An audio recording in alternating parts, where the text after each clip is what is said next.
What's up, Grace Report? How's everyone doing? No, I'm just kidding. What is up, Carol, Delia Lux, Tammy, Heather, whatever, D Nice, Wendy, Batty Barbie, what is up? Bernadette, how's it going? Carol, how's everyone doing? While we wait for people to trickle in.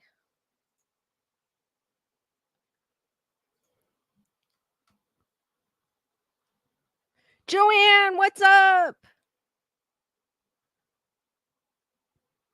Did anyone do anything interesting the last couple of days, or how was your day? Rochelle, how's it going? Julissa, what is up?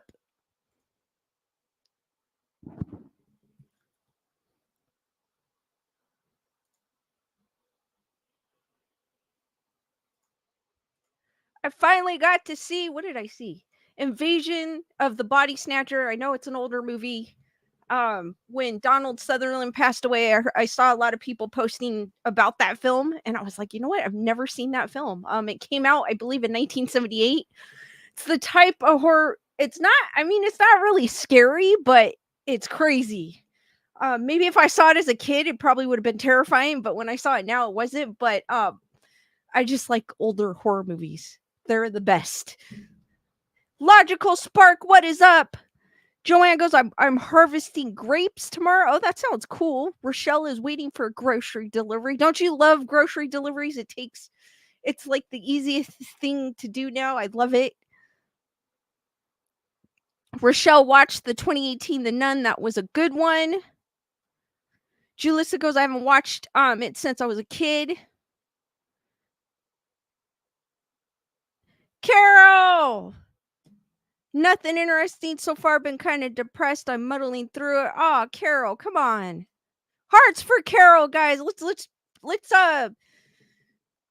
uplift her spirits. I couldn't think of the word. Sorry, Carol. Come on, hearts for Carol, guys. D Nice. Also, thank you for being a member of the Wolfpack for 17 months. Thanks for supporting my sis. Press the thumbs up. Hearts for D Nice and Carol as well. Let's lift Carol's spirits up. Thank you, D Nice.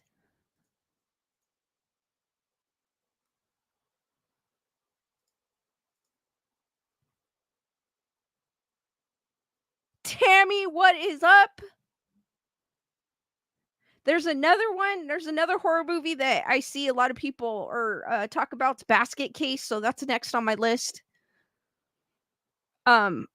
I think it's on Tubi also. Yeah, it's on Tubi. The only thing, Tubi's a free app, but the only thing is that there's commercials. So you have to wade through the commercials, but it's worth it.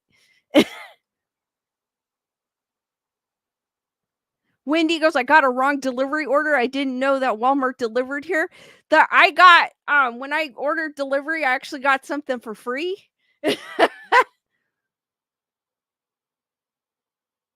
Or I got something I didn't order and I was like, okay.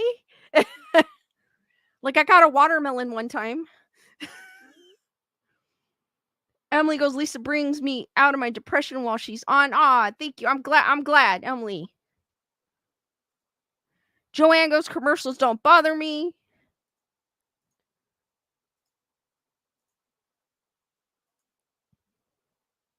All right, guys, while we're waiting for people to trickle in and before I get into the nitty gritty, are any of you fans of the VHS franchise?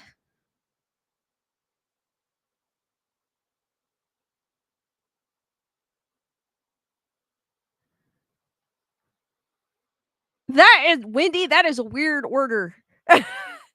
Wendy goes, it was a strawberry ice cream, a jar of peanut butter and bread, and a can of chicken breast. Rochelle goes, it's tough when you're working so much and then you got to get groceries. It's so much. It is. Because you don't have to go to the store. You kind of just like, you just, grab your phone and makes it a lot easier. Bernadette, I got to put my supervisor in her place today. Long time coming. Finally had it. And the big boss had my back. Executive director backed me up. I felt like a boss. The Raiderette came out to me. Well, at least no, Bernadette. The good thing is you had uppers on your, um, you had the executive, the upper on your back. That's always a good thing. It's when you don't have them on your back that's a bad thing.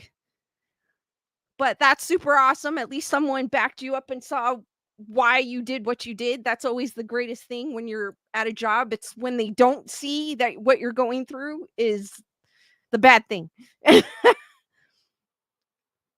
Lisa Boo, what is up?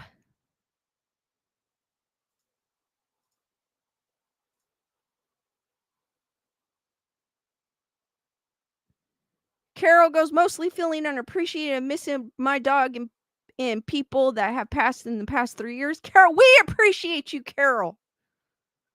We do. I'm sure I'm not the only one, but I love seeing you in the chat. And I know it's rough, but my way of thinking is those people would not want me to be they wouldn't want me to stop or be sad or stop life because they're not around. So I kind of that's my thinking when it comes to that. Joanne goes, I pick up a grocery box every other week. They pick the prep. That's kind of cool, actually. Interesting. D Nice goes, Maya has been a handful. I feel bad to say, but a certain appointment is tomorrow to talk about her life change, so I need to cuddle her more. Will still be here. Dusty, what is up? Elaine, how's it going? Nerd Report's in the house.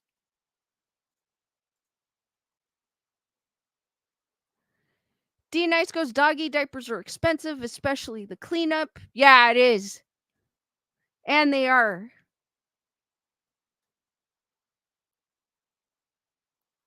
Especially nowadays, everything is double the price, it seems like. What used to cost $100 now costs double. Or vice versa. If you paid $50 a week for groceries, now it's like $100. So I get you. Joanne goes, it challenges me to create meals around it. Good for my TBI. That's kind of cool, actually.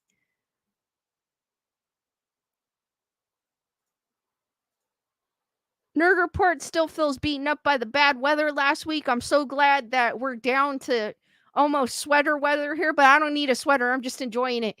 I mean, when I woke up, right now it's like 71, I think. 71. I think the high today was 78, 80, somewhere around there. So I'm enjoying it.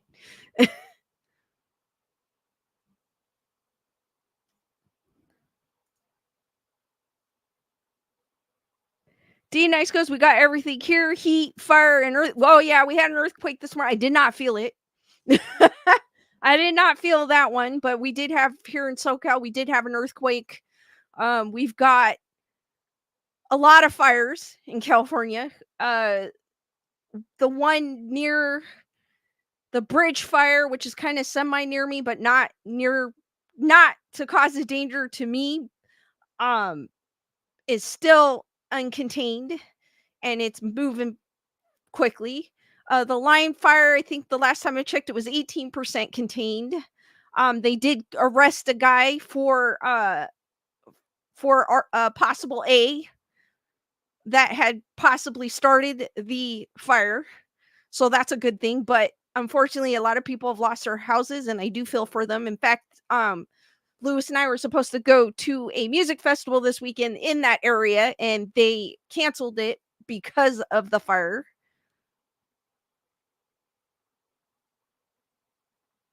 Rochelle goes, oh yeah, my brother's home's in the line of fire near Big Bear. It's sad because I saw an article about a gentleman that lost his childhood home. I'm not sure how they haven't mentioned on how that fire was started, and it's sad. Luckily, Mountain High escaped damage.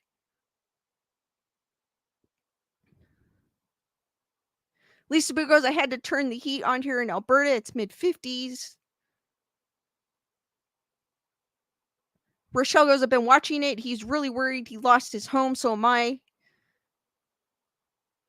Matthew, what is up? Rochelle goes, Angelo's Oaks is his home.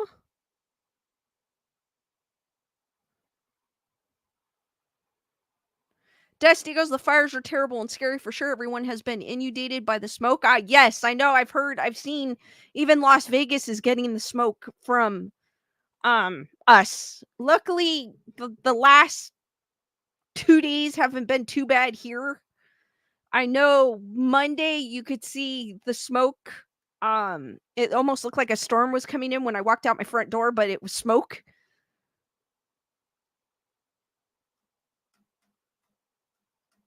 So we've got some crazy things happening here in SoCal.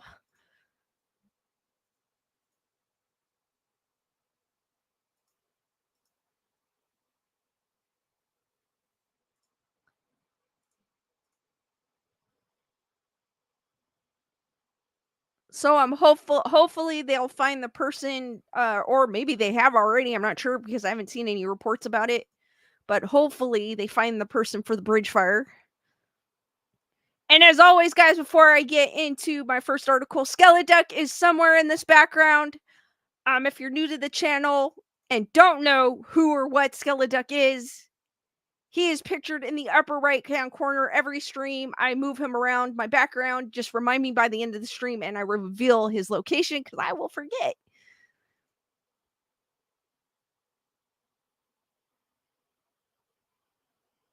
Heather, whatever, what is up?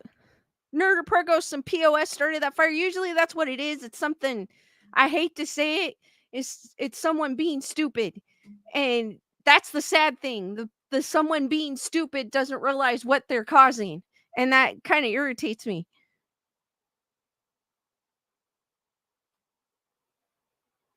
Dusty goes, my friends in Utah and Washington states are seeing smoke also. Wow.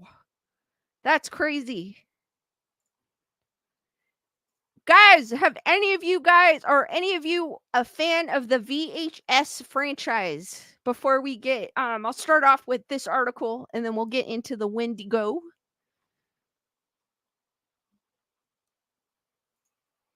I know every year they tend to come out with one on Shudder, and every year I watch it. It's probably last year wasn't I, if I remember correctly or properly, was okay. It wasn't the best. The one before it I liked. So it's kind of a hit and miss when it comes to VHS, but I do love it. Apparently they have another one coming out. So VHS Beyond posters out of this world.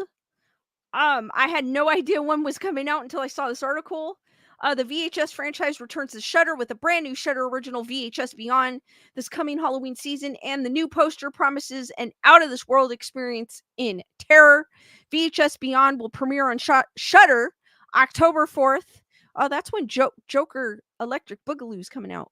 From Shudder and Studio 71, the upcoming 7th installment of the series will feature 6 new blood-curdling tapes, placing horror at the forefront of a sci-fi inspired hellscape. Here's the list of segments, titles, and directors for this year's VHS Beyond, which is packed with big names including Justin Long, Mike Flanagan, and Kate Siegel. Stork, directed by Jordan Downey, screenplay by Downey and Kevin Stewart. Fur Babies, written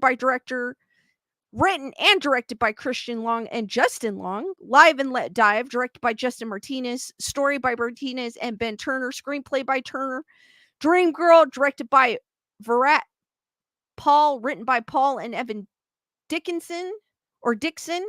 Stowaway, directed by Kate Siegel, written by Mike Flanagan, plus a special presentation by Jay Cheel, Cursed Films.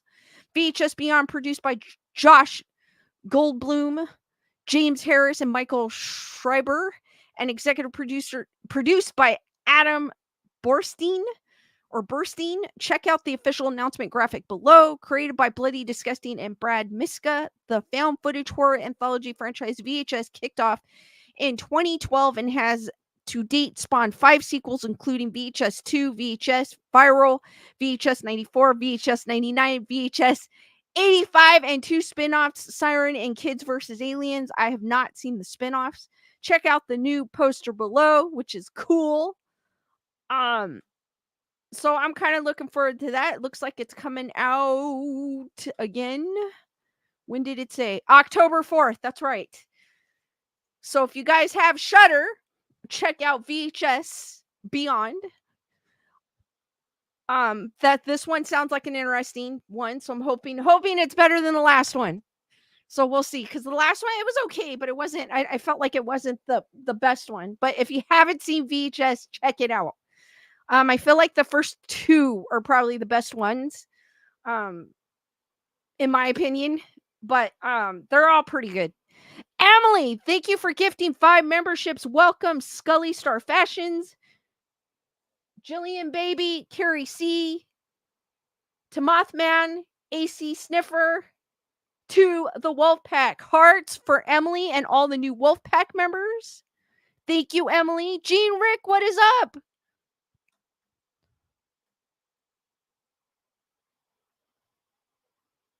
And also, real quick, thank you.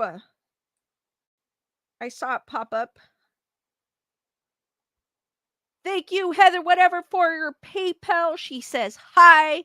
Hearts for Heather, whatever, as well. Thank you, Heather, whatever. I appreciate it. Thank you, ladies. I appreciate that.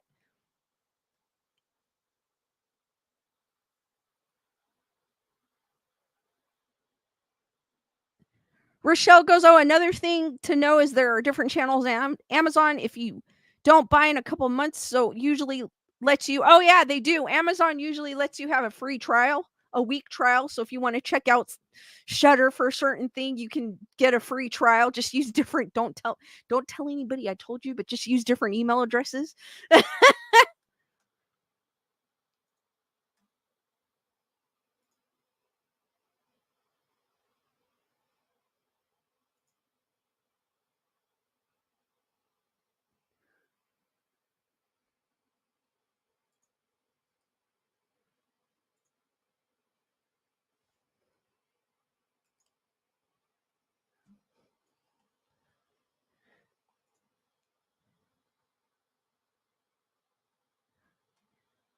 Wendy, that usually happens to me, but what I do is I'll unsubscribe right away. So that won't happen, and usually you can keep your trial. Usually, sometimes you can't though. It depends on who the service.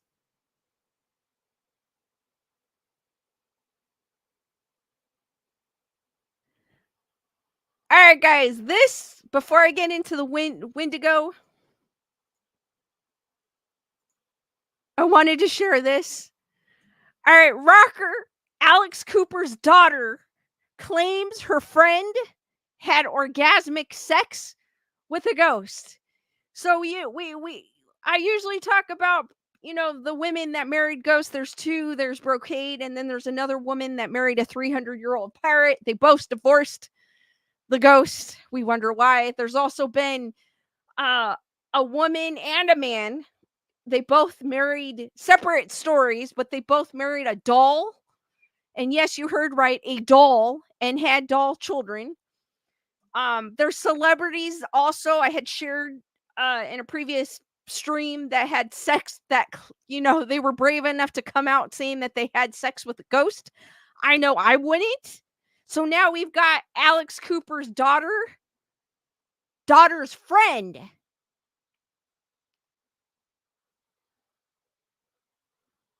Joanne goes, love Alice Cooper.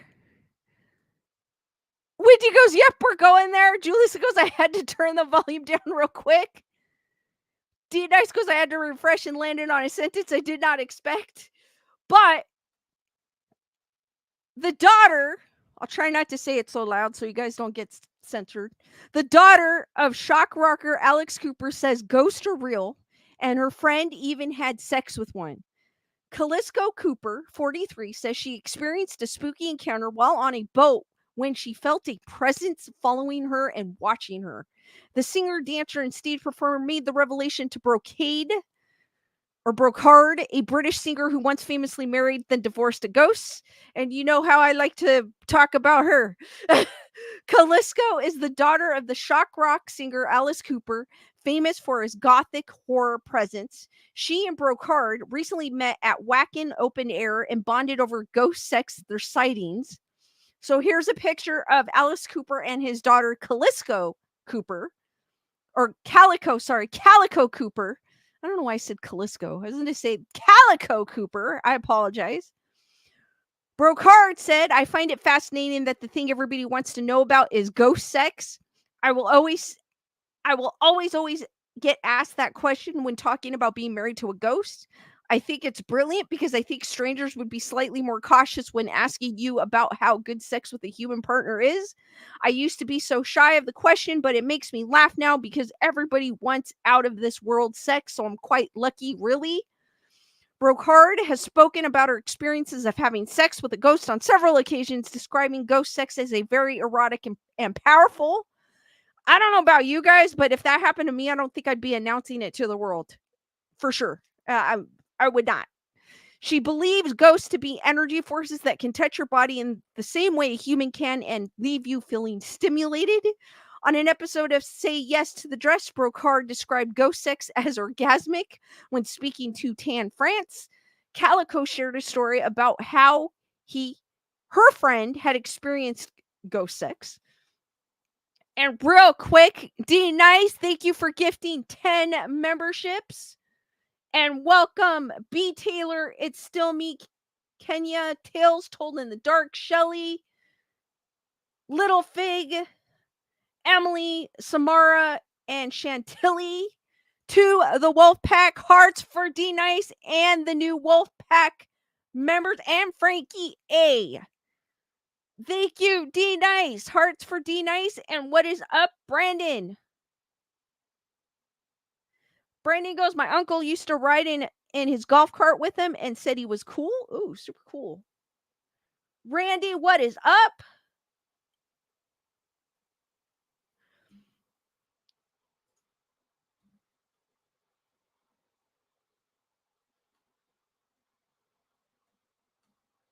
Brocard said, I love it when I meet people and they are not afraid to talk of ghosts and things that are out of the ordinary. I have such a curiosity for the topic and I love to learn and embrace everybody's encounter. Calico also shared with Brocard a ghost encounter she had whilst on board the Queen Mary in Long Beach. Calico felt the presence of a ghost following her and watching her. She said the encounter made her feel chosen.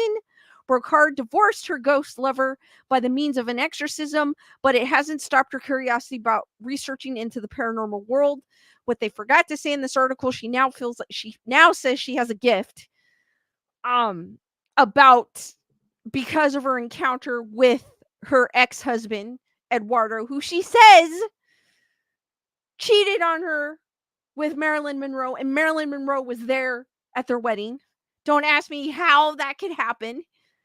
Over the last year, Brocard has traveled the world in order to learn more about the ghost whispering abilities. She conducted paranormal investigations in some of the world's most haunted locations. She's been locked in an execution chamber on death row. She's adopted a possessed clown. Brocard has also interviewed the world's most respected rock bands about their supernatural encounters. So, like I had said earlier, guys, if that had happened to you, would you broadcast that happened to you? I know I won't. I will be keeping it to myself. I will.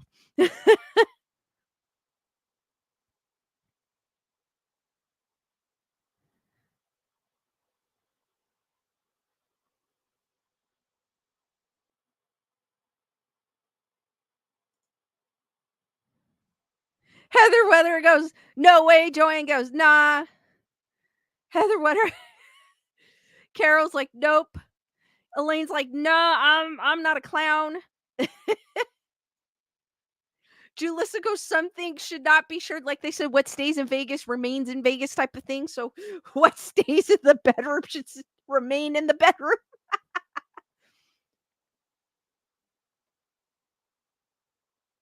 But I would not, I mean, if something moved in my bedroom, I would probably, and I caught it on camera, then yeah, I'd probably share that. But I wouldn't share that I had a one-on-one experience with a ghost. No, I don't think so. Elaine goes, "What happens in the sheets stays in the sheets." True. Yes, there. That's a better analogy. What happens in the sheets stay in the sheets. But I just don't understand why people would admit to that. It's crazy. Carol goes, "I have enough problems that find me don't need to cause more on my own." I don't know. Like, that's just something I would not. Joanne goes, "PR." Bernadette goes, "I'm waiting for some crazy story about how someone married Prince." That I don't understand. I really do not understand these women. I do not. I do not. But I find them fascinating at the same time.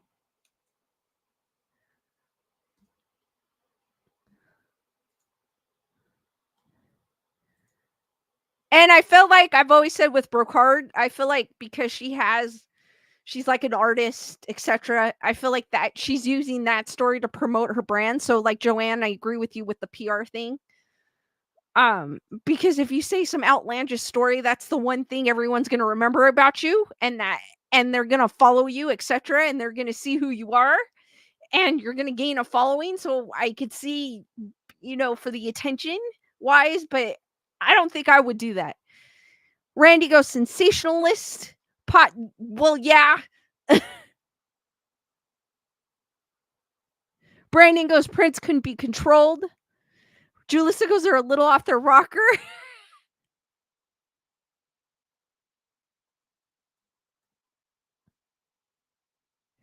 Bernadette goes fine. Then married to Beetlejuice. Watch, we're gonna see a story. Watch, Bernadette. It's gonna say so and so married the ghost of Beetlejuice.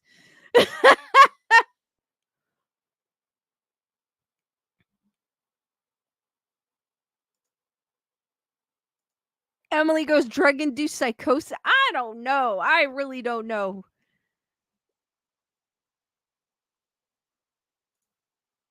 They'll tell their story and they're like, yeah, I was in my bathroom and I said Beetlejuice 3 times and he appeared. And I don't know what happened. Like something came over me and I started seeing butterflies and rainbows and yeah, I'm not kidding you. Someone's gonna end up saying a story like that eventually.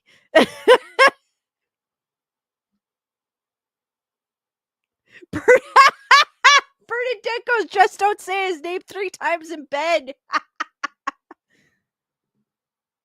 Randy goes, I could think of 1,000 different other ways to get. Yes, there's many other ways. Why that?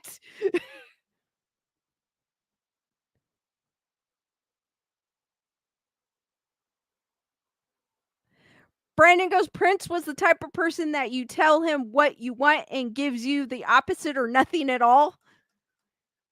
He doesn't like being told what to do. Like a cat. Cats are like that. You're like, come here. They'll just sit there and go. All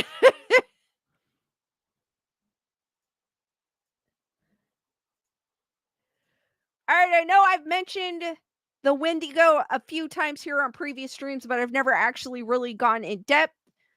Um, I find I don't know, something about the Wendigo I find kind of cool. Um, he's kind of creepy. There's a few of them that are kind of creepy. I don't think I want to come face to face with some of them, but especially this one.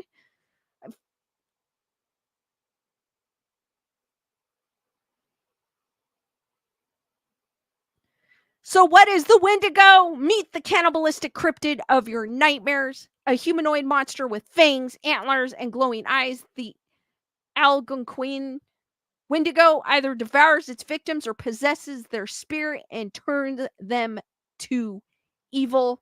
So, here's an illustration of the Wendigo. Um, I don't honestly, if I saw that, I don't know what I would do. I don't know if I would freeze and go, "What is that?" or run. As the tale goes, the Wendigo was once a lost hunter during a brutally cold winter. The man's intense hunger drove him to cannibalism. After feasting on another human's flesh, he transformed into a crazed man beast, roaming the forest in search of more people to eat. The story of the Wendigo, sometimes spelled Wendigo, um, Windigo or Windago, comes from Algonquin, Algonquin, and I do apologize if I'm butchering in advance, Native American folklore, and the exact details vary depends on who you ask. Some people who have claimed to encounter the beast say it's a relative of Bigfoot, but others reports compare the Wendigo to a werewolf instead. Since the Wendigo is said to be a cold weather creature, most sightings have been reported in Canada as well as cooler northern states in the US like Minnesota. At the turn of the 20th century, the Algonquin tribes blamed many unsolved disappearances of people on the Wendigo attacks.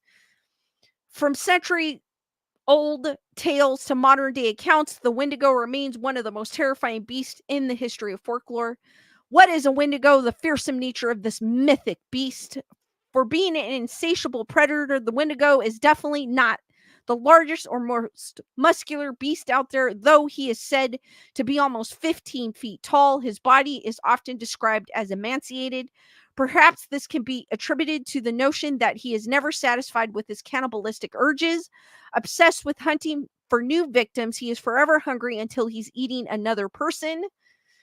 According to legends of the Nahanni Valley, a native author and ethnographer named Basil H. Johnson once described the Wendigo in his masterwork, the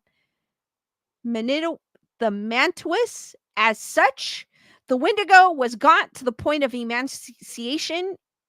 Its desiccated skin pulled tightly over its bones, with its bones pushing out over its skin, its complexion the ash gray of death, and its eyes pushed back deep into the sockets. The Wendigo looked like a gaunt skeleton recently disinterred from the grave. What lips it had were tattered and bloody, unclean, and suffering from suppurations of the flesh. The Wendigo gave off a strange and eerie odor of decay and decomposition, of death and corruption. According to ethnohistorian Nathan Carlson, it's also been said that the Wendigo has large, sharp claws and massive eyes like an owl. However, some other people simply describe the Wendigo as a skeleton-like figure with ash-tone skin. But no matter which version sounds the most plausible, this is obviously not a cryptid you want to run into on a hike and surely ranks among the most terrifying of all Native American monsters. Scary stories about the flesh-eating monster of Algonquin lore.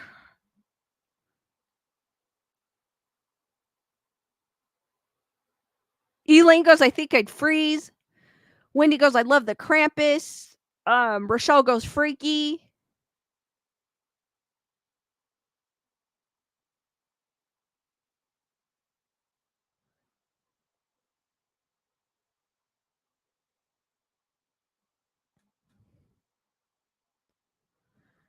Carol goes, I'm liking the Jill Man Funko Pop. Lisa Boo said, I said it right. Okay, awesome. Thank you, Lisa Boo. Bernadette would want to pet it. Would any of you guys want to pet it? Randy goes, Algonquin. Was that kind of close? Would any of you guys, because Bernadette said she would pet it, would any of you guys want to pet it? Wendy goes, the lore played out in the dance communities. Elaine goes, 15 feet. Holy crap. Lisa Boo goes, maybe not. I don't think I would pet it. I would not. So this is an animatronic depiction of a Wendigo in Busch Gardens, Williamsburg. Which I don't picture the Wendigo. I don't know. I don't picture him like this. This more looks like a Hulk. Too muscular.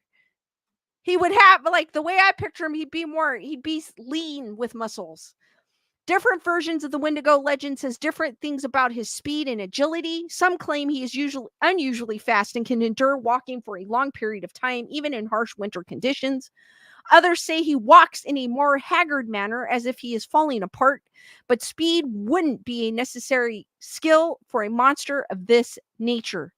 Unlike other terrifying carnivores, the Wendigo doesn't rely on pursuing his prey in order to capture and eat it. Rather, one of his creepiest traits is his ability to mimic human voices. He uses this skill to lure people in and draw them away from civilization. Once they're isolated in the desolate depths of the wilderness, he attacks them and then feasts on them. The Algonquin people say that during the turn of the 20th century, a large number of their people went missing. The tribes attributed many of the mysterious disappearances to the Wendigo, thus calling him the spirit of lonely places. Another rough translation of the Wendigo is the evil spirit that devours mankind. This translation is related to yet another version of the Wendigo that has the power to curse humans by possessing them. Once he has infiltrated their minds, he can turn them into wendigos as well, instilling upon them a similar lust for human flesh. One of the most infamous cases is the story of Swift Runner, a Native American who was murdered and ate his whole family during the winter of 1879. According to Animal Planet, Swift Runner claimed to be possessed by a wendigo spirit at the time of the murder. Still, he was hanged for his crime. Frighteningly enough, there were quite a few other stories about these spirits supposedly possessing people in communities stretching from northern Quebec to the Rockies. Many of these reports were shockingly similar to the Swift Runner case. The deeper meaning behind the Wendigo. So, pictured here, it says a Wendigo Manitou carving on Mount Trudy in Silver Bay, Minnesota. This photo was taken circa 2014. I'm guessing they're talking about, I don't really see anything. Whether you believe the Wendigo lurks in the woods at night or not, this is not just another boogeyman story, a mythological creature meant to scare people for no reason. It also has historical significance for many indigenous communities. The legend of the Wendigo has long been associated with real life problems like insatiable greed, selfishness, and violence. It's also linked to the many cultural taboos against these negative actions and behaviors. Basically, the world Wendigo can also function as a symbol of gluttony and the image of excess. As Basil Johnson had written, the idea of turning Wendigo is a very real possibility when the word refers to self destruction rather than literally becoming a monster in the forest. According to the book Rewriting Apocalypse in Canadian Fiction, Wendigo stories were once viewed as an illustration of the violent and primitive nature of the very people telling those stories. But ironically enough, these stories might actually represent the indigenous people responsible to the horrific violence unleashed on them by non native people. In fact, many anthropologists believe that the concept of a Wendigo only developed after the native people had contact with Europeans. Rewriting Apocalypse adds that some modern day confusion about the Wendigo may have to do with certain terms getting lost in translation. One well known mistake was traced to the coupler of a dictionary, who entered the information regarding the word Wendigo and substituted the word ghoul for the appropriate word fool because he thought the native people meant ghoul. But what about these scary Wendigo stories that supposedly affected real people? Some anthropologists also argued that Wendigo stories, especially those involving Wendigo accusations, are linked to stress within the Native American communities. The local tension leading up to such accusations may even be comparable to the fear that preceded the Salem witch trials. However, in the case of the Native American communities, most of the stress was due to a dwindling amount of resources, not to mention the extermination of food in the area. Under those circumstances, who could blame them for having a fear of starvation? Just about the only thing scarier might be what one would do if the starvation became too much to handle. Is there a real Wendigo still out there today? Chris, what is up?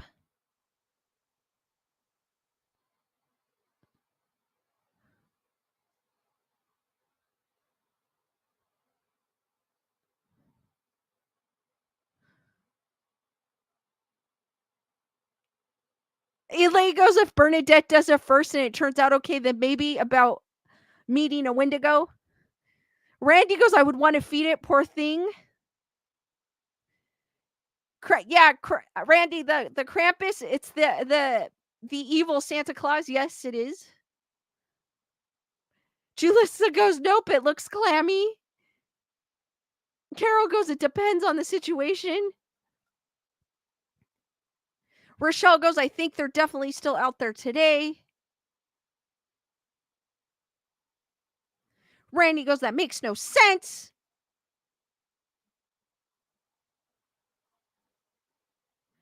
Elaine goes, anything is possible. The vast majority of supposed Wendigo sightings happened between the 1800s and 1920s. Few reports of a creature have surfaced since then, but every so often an alleged sighting emerges, most recently in 2019. Mysterious howls in the Canadian wilderness led some to question whether they were cursed or caused by the infamous man beast.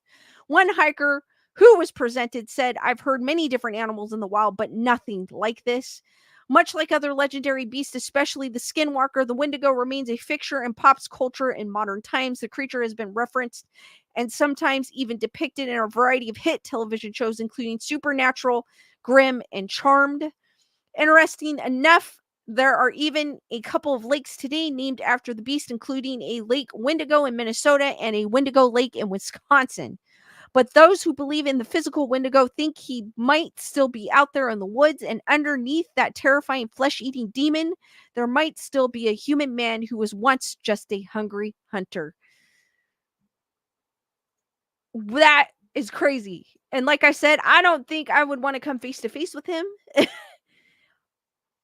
So do you guys believe that the Wendigo is real, or do you believe that it was based on stresses? I don't think it's based on stresses like the article says, or what anthropologists in the article had said.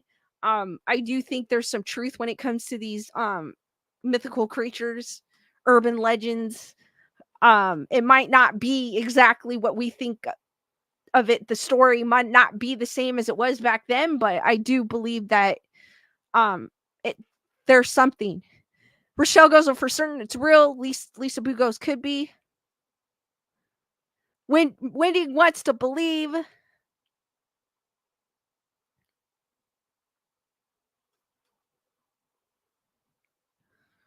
Elaine goes, I think the movies that has the Wendigo is The Ritual, not certain.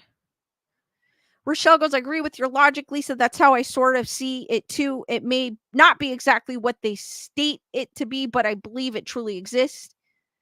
Wendy goes, it gets in my nightmares. I mean, unless I come face to face with one, then I'll be like, oh, yes, for sure. It's exactly like the story. But I've never come face to face with like Bigfoot or any of them. Julissa goes, I hope it isn't real.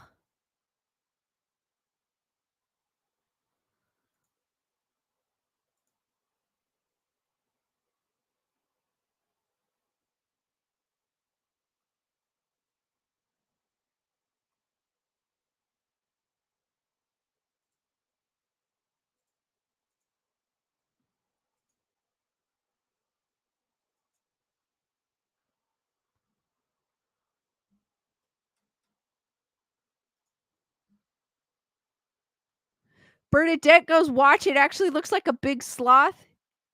Randy goes, if you give energy to it, it is real. I like that.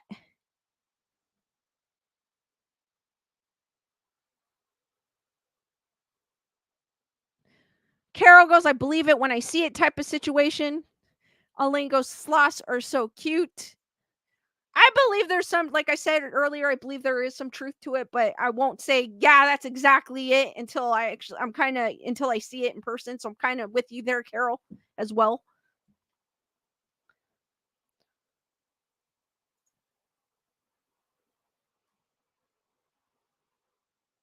So Jason Hawes has posted, I guess Jacqueline is um, still kind of harassing them. He did post some things on his Facebook, just a little Conjuring House update. She's still going her crazy ways. I was watching his live on Monday, I believe it was, and he had mentioned that he doesn't think she took the Conjuring House Facebook down um herself, like maybe Facebook took it down because of her radical and craziness. I'm not sure if that's the case. I don't know if she shut the Facebook down, but the Conjuring House Facebook is no longer in existence. It was shut down. So I'm not sure if it was her that did it or Jason had said that he doesn't think she did it, that maybe Facebook did it because she was just going crazy. But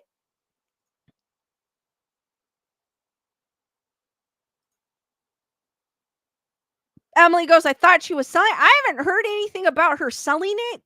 I mean, there is a YouTuber out there. I'm not going to mention who, and he kind of BS's.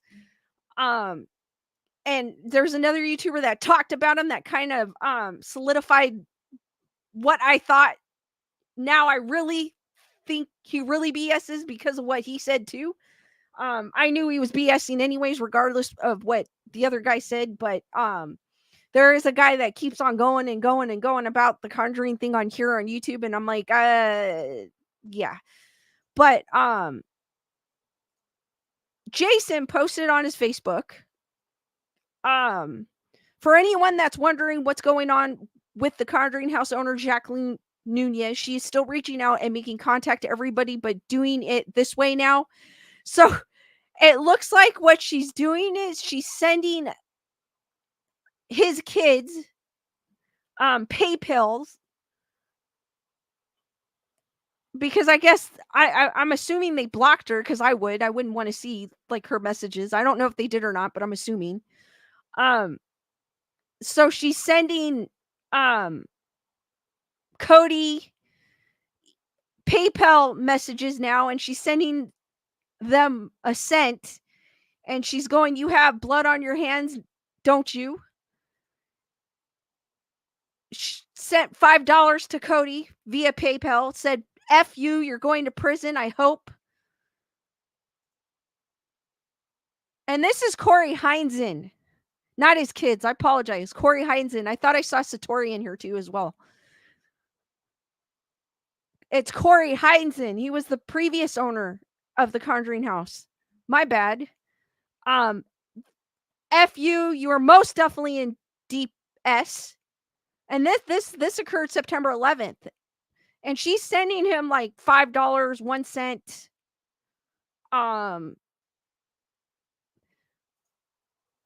Okay, sent to Satori. So this is his daughter. 3 cents. You have blood on your hands, don't you? F you, you have failed your life's mission. She sent her 2 PayPals on the same day. Sent to Cody. And I think I read this one before too. So she's sending them, basically what she's doing now is she's sending them PayPals, and she's harassing them that way. Right? He goes, I'm totally out of the loop. Well, what happened? I'll do a little thing just for you guys that don't know what's going on. The Conjuring House owner, basically she accused her general manager that he was stealing money from the gift shop, and she heard about this information from, believe his name was John Arnold, who passed away in the 1800s. So the ghost of John Arnold told her that her general manager, I'm going to say he was a general manager, was stealing money from the gift shop. So he fires Brian. Brian went to Facebook because he didn't know what was going on. Denzaru. So if you guys want to check it, it's probably still on his Facebook. If you want to search Brian Denzaru, if you search Conjuring House, it's all over the news. He was not paid or promised. So he's saying that she owes him $9,000. So then I'm trying to like cut it so it's not so long. I'm trying to paraphrase it. So that's the first part of it. The second part of it, employees started leaving. they started quitting because they didn't want to deal with her because I mean, come on. I wouldn't want to be under someone who says um they fired someone because of a ghost. I know before that happened, Satori and Cody left, and another person, I believe, 4 people had left at the time before even Brian, before this all happened. So it was kind of good that they left. Satori and Cody are Satori's Jason Haas's daughter. Cody is her fiance. They are the paranormal couple. If you're not familiar with them, they claim to have a gift where if they hook hands together that they're a human Ouija board. So this all came about with them because people thought they were faking. So they left the Conjuring house. Then Brian was fired because the ghost of a former owner, I believe he was the second owner, had told Jacqueline Nunez, who is the owner of the Conjuring house, that he was stealing money from the gift shop. Brian had said, um, they're like cashless. There's very little money there. There's cameras everywhere in that gift shop, including, it does video and voice. So he's taking her to court because he's saying that she owes him money for unpaid wages, etc., etc. I believe he was a paramedic. He left that job to work full time at the Conjuring house because she had said she had promised him this, this, and that, like benefits, pay, etc., etc. She didn't pay him. She won't pay him, refuses to pay him. So he is taking her to court. Why Jason Haas is involved with this? Well, basically, the employee that was supposed to host a tour that night had quit, so there's no one there to let someone in. Jacqueline let this person in. I guess I don't exactly remember how, but I think he had asked her questions and she said, "Hold on, I'll get back with you." Went inside, never came back out. He proceeded to leave. She then takes that video of that gentleman leaving, which she knew who it was, and claimed it was Jason Haas and said that he was trying to assassinate her. So that's where Jason Haas comes into this. She has been harassing him to the point where he had to go to the police to make a report. So now he did a little update for people. That's just a little thing.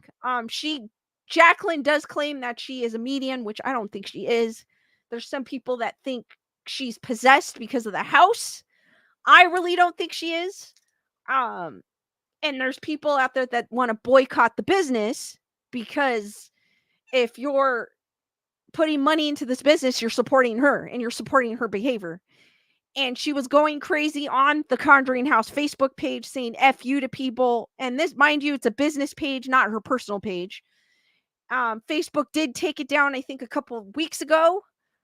So now I'm saying she's still harassing them in one way or other by sending them PayPals. So she's still going.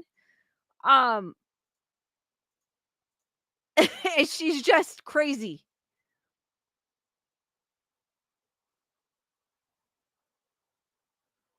Bernadette goes, please let me hear that Jacqueline marries Tom Arnold next.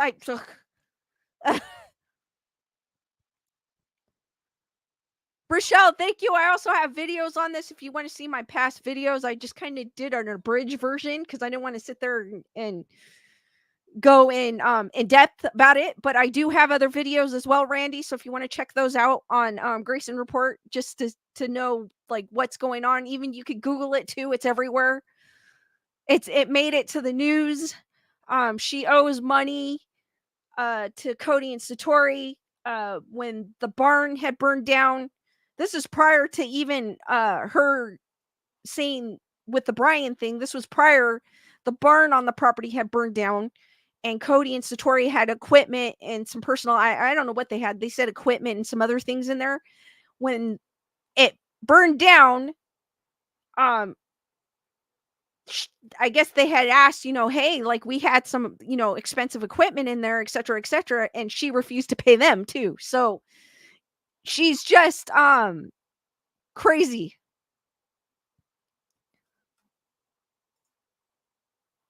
And she's still going. You might think she's not still going, but she is. And the fact that I mean, yeah, at least they're getting $5 out of her. I mean, they're getting something. But still, I don't know. Thank you, Kyle V in the CV. Welcome. Emily, she destroyed this place. I think Jason had said something in his life that there's a guy that's interested in purchasing it. If she does sell it, I don't think she is. I haven't heard anything, but I might be mistaken, but I haven't heard anything. And I feel like she won't. She seems like she's very stubborn and she's very strong-headed. Like, I feel like she would not do it because she's standing by her words. Like, no, I'm not paying you. This is what happened. You guys are gonna pay type thing. So I feel like she's not gonna sell it. But there is a guy, I forgot his name, but Jason had mentioned it in his live stream this past Monday. Jason Haas is the co-founder of Taps and also a host of Ghost Adventure or Ghost Hunters. I apologize, Ghost Hunters. If you guys don't know who Jason is. Randy goes, their equipment may not be covered by insurance. So I'm not sure. I mean, I think they also came, I loosely heard they came to Jason.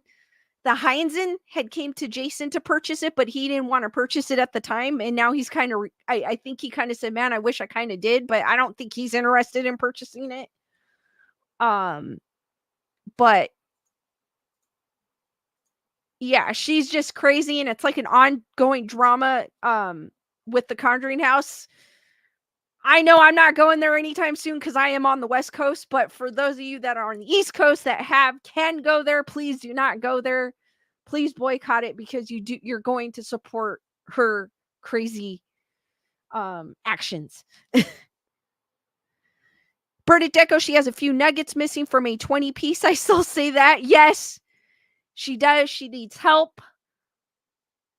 And I know, like I said earlier, I know there's some people that think she's possessed. I don't think she is.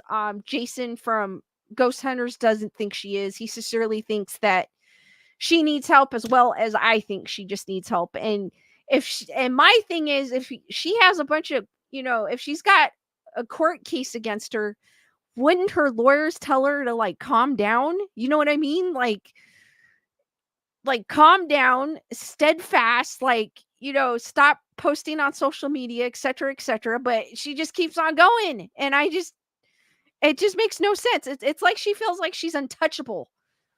Like she could do no wrong. Like she's entitled. And it's just, oh.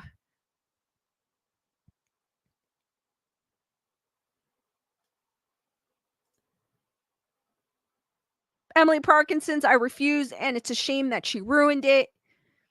She also turned it into like a greed thing because I hear a couple people that had gone there when the Heinzens had it, and it wasn't like it is today. In fact, I think Hug said that they were able to go in there for free. So it's not like it is now where it's a money grabbing business, which I get it. If you get something like that, you're obviously gonna want to make money off of it, but there's to an extent to it. So, but please boycott the Conjuring House. There's still crazy things going on, even though it doesn't seem like there is, but there is. So just be careful with her. And I feel like, and a lot of people, the reason why the employees quit because they didn't feel safe.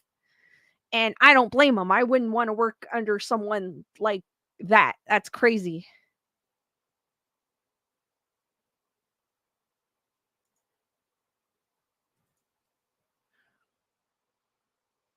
So I don't blame them for quitting. Randy goes, mental illness is difficult.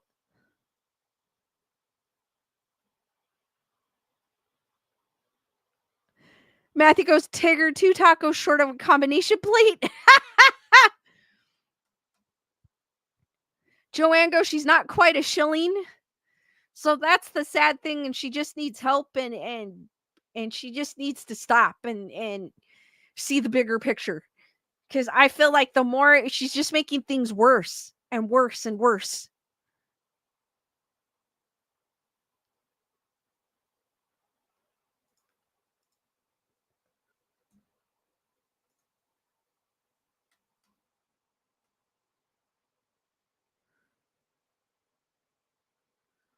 Oops. I copied the same link twice. Give me a second. I'm going to have to search it real quick.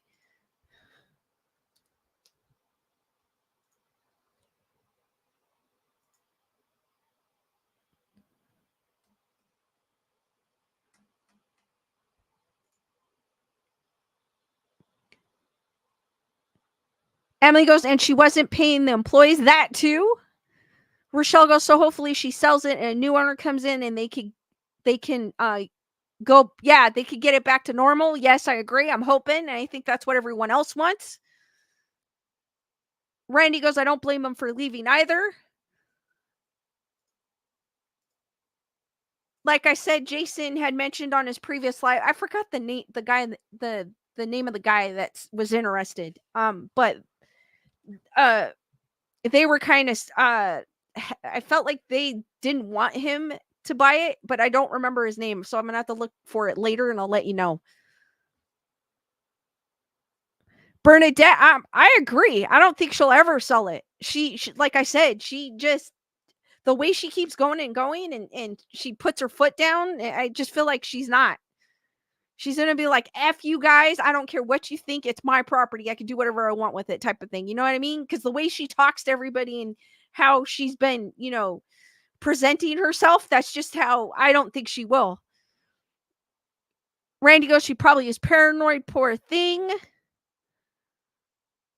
Oh, trust me, Randy, if you saw those Facebook posts that she was posting on the Conjuring House Facebook page, you would be like, yes. Elaine goes, I can't believe she wasn't paying them. Chris Barber goes, the woman has issues for sure. Julissa goes, no one should work for free. Exactly. I mean, unless you signed a contract that it was a volunteer position, which I understand there's a lot of those, but you already know what you're getting into when they say volunteer. This is a volunteer position. So I mean, I'm pretty sure that's not what they had on their end when they signed up.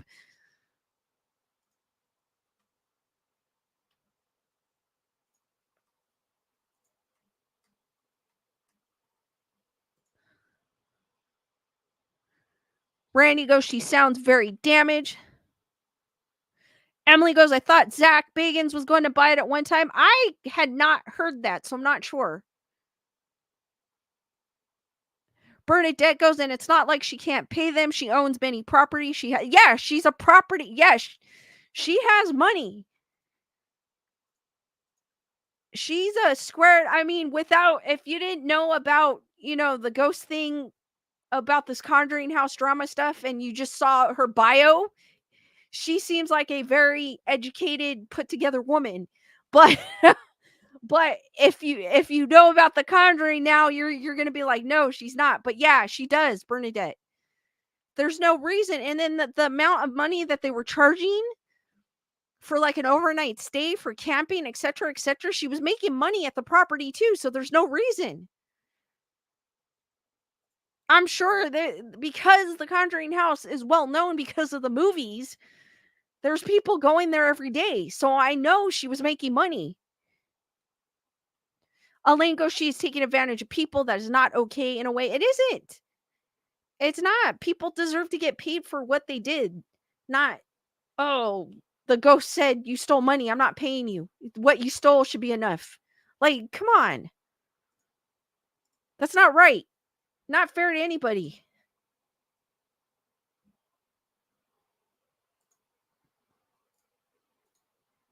If I was a business owner, I would never do that to my employees. Your employees are like your heart of your business. They are. They're like the face of your business. You're not the one. I know she's not the one taking the tour, taking the guest on tour. She's not the one there with the camping. She's not the one there um with, I don't know what else they did there, but it's her employees that are the face of the company, not her. And if you don't treat your employees correctly, then your business isn't going to survive.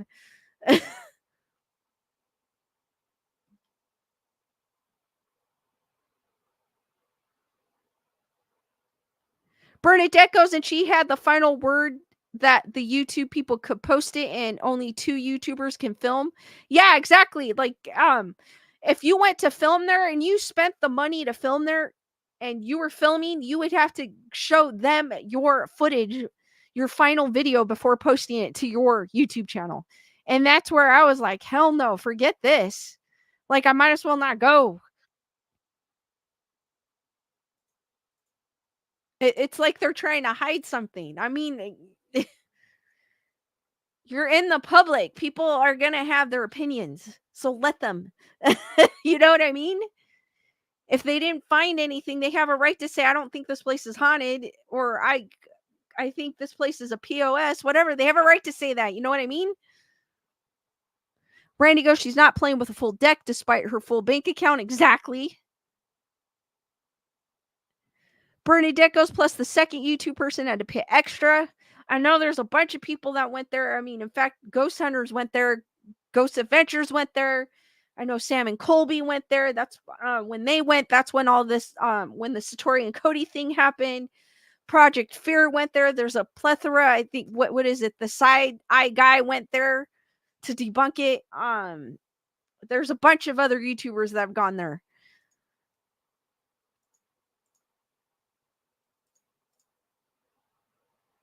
The Side Eye guy, he's kind of hilarious. If you guys want to check him out.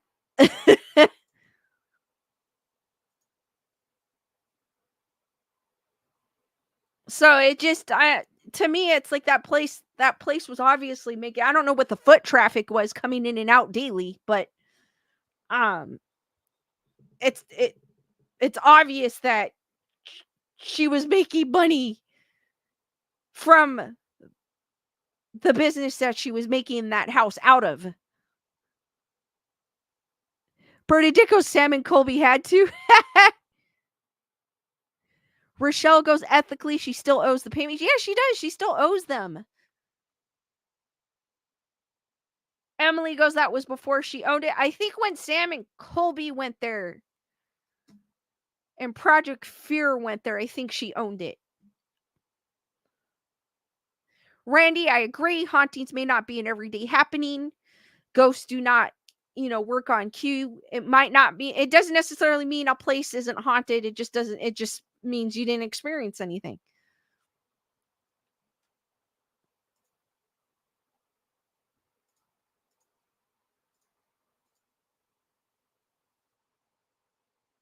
Bernadette goes, yes, it was for Hell Week.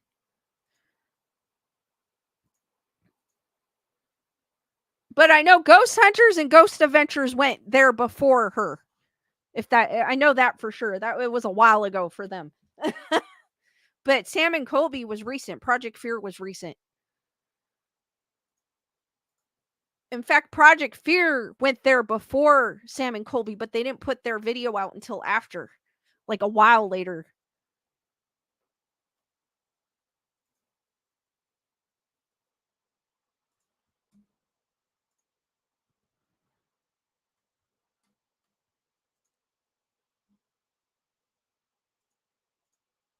But it's just crazy.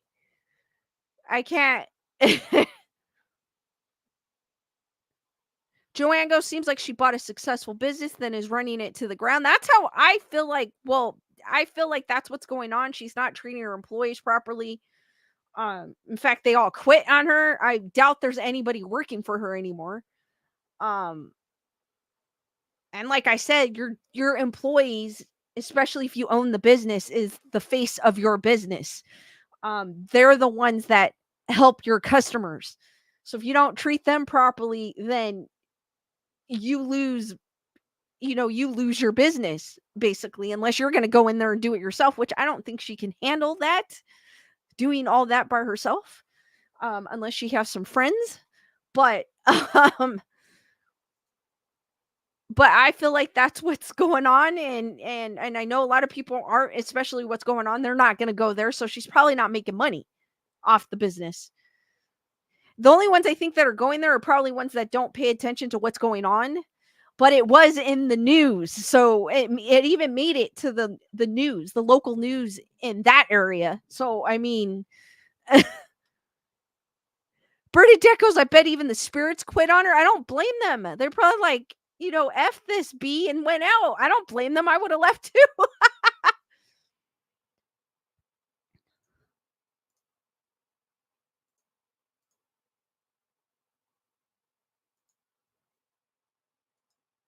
I mean, if I owned that business, I would never let I would treat my employees properly. I would want my employees to come into work. I wouldn't want them to dread coming into work or me being crazy. And a business is only as good as the person running it. So if the person running it is loose, has some screws loose and needs to get help, then the rest of it's going to fall apart.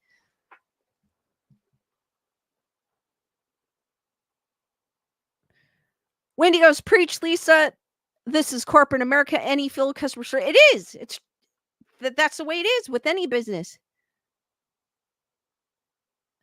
Bernadette's the demon that's there said, oh, hell no, I'm out. This bee is crazy. Yeah, exactly. I mean,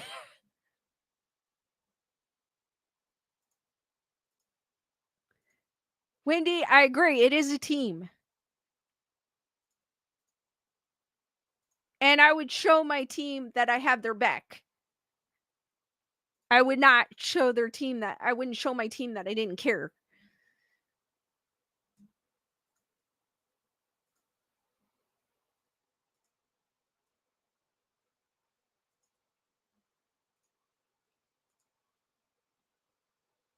All right, I got this to move on. I got this funny, not a funny article, but I came across this by accident while scrolling on Facebook. What appeared to be a 20-foot alien or humanoid could be seen clinging to a rock off the Colorado Trail with what looks to be arms, legs, and a slight humpback. Two friends, got quite the surprise when reviewing their photos from a recent trip to the Rocky Mountains. Jesse Clausen and Camille Avarella took a number of photos and videos during their trek near Long's Peak, one of the tallest and most majestic mountains in the range. Once back home, the two friends started looking at their photos when they noticed something in the background of their images. What appears to be a 20-foot alien or humanoid could be seen clinging a rock off the Colorado Trail with what looked to be arms, legs, and a slight humpback. Expert tells Inside Edition, however, that there is likely an explanation for the extraterrestrial lookalike. Those experts say that the image is likely a unique rock formation that, when hit by the sun at a certain angle, looks like a giant creature from another world. The two friends were still a bit freaked out by their discovery and decided to go ahead and inform park rangers about it just in case. Hold on, I do have the other where it kind of shows it, so give me a second.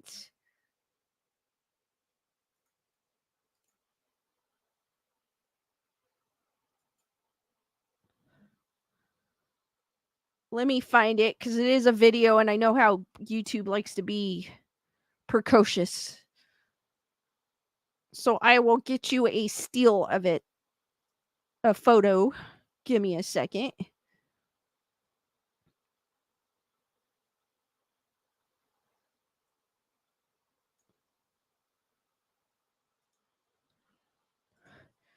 All right, so this is what they captured. I don't know if you guys can see it. Oh, well, yeah, you kind of see it. This is what they captured in the distance in one of their videos. I think this is the actual. All right.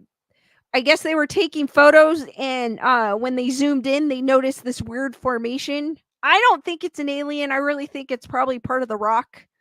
What do you guys think? I'll zoom. So that's kind of because the play button's in the way. I do apologize, but that is what the shape that they saw. I honestly don't think it's an alien. I think it's like a formation that's in the rock.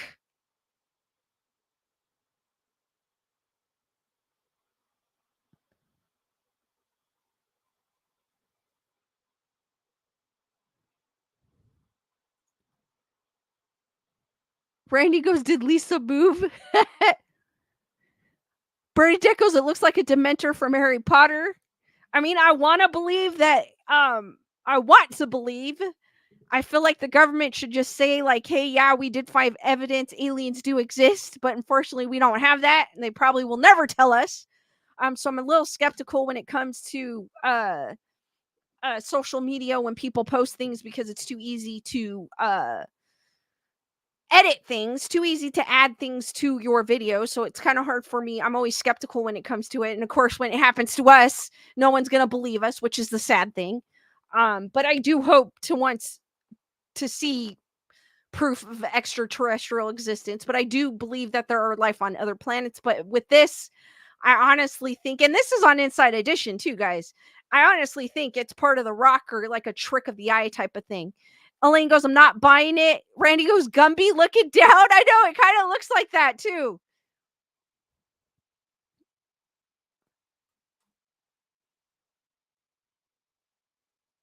Carol goes, they just need to go back and see if it's still there. That would be better. Exactly. True. If it's still there, but if it's a rock formation, Carol, it's still going to be there. But true. To see if it's still there and it looks the same. True. But I honestly don't think it's real, but these two women were believed enough to where they told the park ranger about it. But it's crazy. They did take some beautiful pictures of the Colorado Rockies. I was like, "Whoa." But I honestly don't think it's aliens. I'm kind of with Randy there. It does look like Gumby or a Dementor. Wendigo's erosion happens when with weather up north.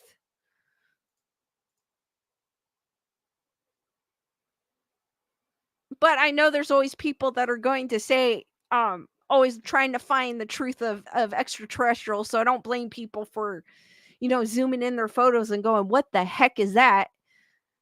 But I'm skeptical when it comes to this. Emily goes, check out Old Town Tattoo in Chicago. That's a good one.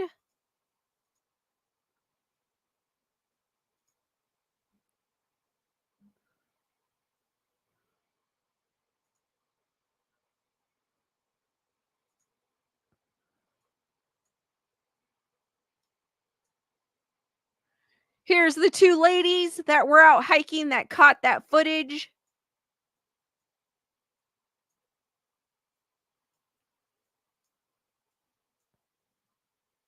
And here is a further away a shot of where that figure, that's beautiful actually. It's kind of cool. Where that figure was or is, I should say. There's another look at it, which they think are arms and legs.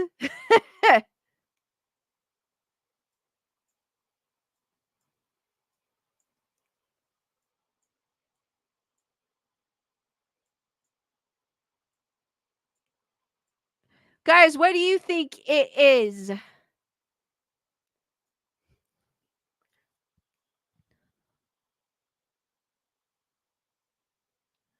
Bernadicos, that's why they are big.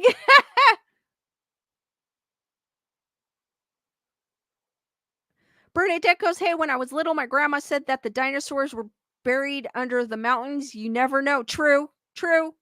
I mean, I'm not gonna knock it. Like if I go there and I see something like that, I'll be like, okay, but I'm not gonna knock it. Anything's possible. But I'm also gonna remain skeptical. Randy goes, I thought the old man in the mountains crumbled a few years ago. Carol goes, erosion is what happened to the old man in the mountain. He fell a few years ago, no longer there.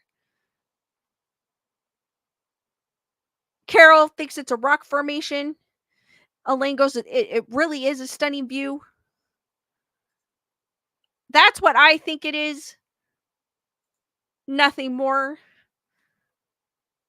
But I agree with what Carol says. They should go back and see what it is, but maybe they're too frightened to go back to see if it's still there. I mean, if they go back and nothing's there, if that's not there, then I'll be like, okay, something was there. Julissa goes, it's definitely is natural erosion.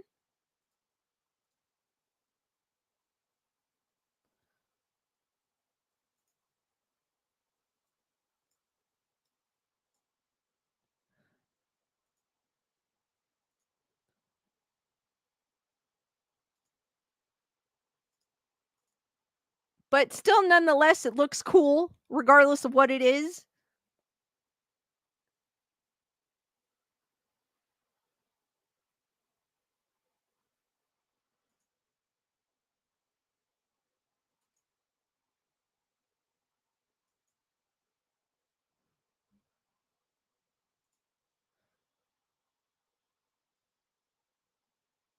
Randy goes, it looks enhanced.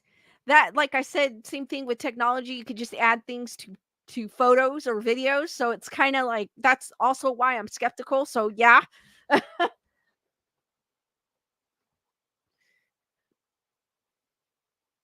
But I mean, if those two ladies get debunked, I would be embarrassed to do something like that. But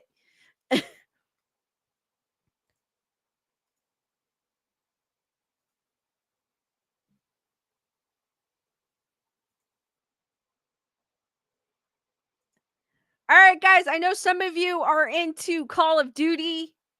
Um, I saw this. I'm not much of a Call of Duty, but I kind of want to try this.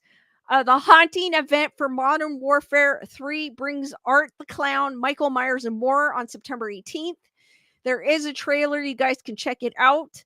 Sledgehammer Games Call of Duty is at it again this Halloween season with the return of the haunting event by Modern Warfare 3 and Warzone. For those of you that have it, kicking off September 18th, fans can expect Halloween's Michael Myers to join the fun, as well as Sam from Trick or Treat, Smile, and Art the Clown. I don't know. I saw the Smile dude. I wasn't scared of the Smile dude, but it's all being teased in the latest trailer, which also offers up glimpses of various cosmetics that players will be able to purchase during the event. Also, from the trailer, it appears that Zombie Royale will be making its return during the events, though nothing is confirmed as of yet. For reference, last year's event brought us Ghostface from Scream, Ash from The Evil Dead, Spawn, and even Doom. I missed that one, and I do remember that. Call of Duty Modern Warfare 3 is available on PC, PlayStation 5, and Xbox. Uh, Xbox Series, you guys can check out the trailer for that. That is super cool. The only thing is, what I hate about those is they only last for like a month or so, and then they're gone. Because I remember one time they had one where Godzilla was in the background, and you like flew in, and there was Godzilla right there, and I was like, and it was gone. I was so mad. I feel like those they should allow you to purchase the well, I mean, it's an online thing, so you really can't purchase it, but they should keep it. But I get it. It's a Halloween thing, but still, I get sad when they take away those things and they're cool. But I heard I I like the zombies mostly. The zombies to me are fun. You're probably the haunting part is probably where you're actually playing like a where you're walking around instead of zombies, but Carol goes, the zombie one is pretty cool. Julissa goes, oh, that sounds cool. I'm not into Call of Duty, but my husband used to play. Carol goes, it's an event they do every year. I know. I think they had like a thing where you were a ghost investigator or something like that. Elaine goes, Michael Myers is the ish. Kyle, what is up? AI. Nothing is real. Carol goes, Godzilla and King Kong. It was still cool because you drop down and you would pan over and there's Godzilla.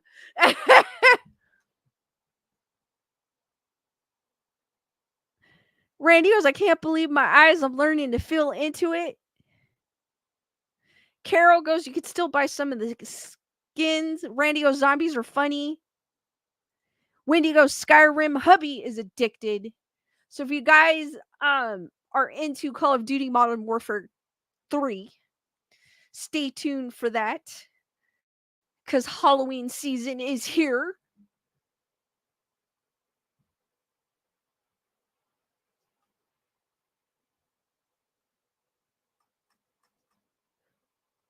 I do have a story. It's not really spooky, but Dusty had sent me in my email about her family. And I saw Dusty in the comments earlier, but I haven't seen her. So hopefully she doesn't mind if I share this. It's not really spooky, but interesting.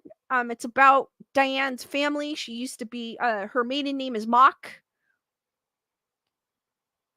So if you guys have a spooky story, interesting article, um an experience that happened to you, could be alien, could be paranormal, could be strange.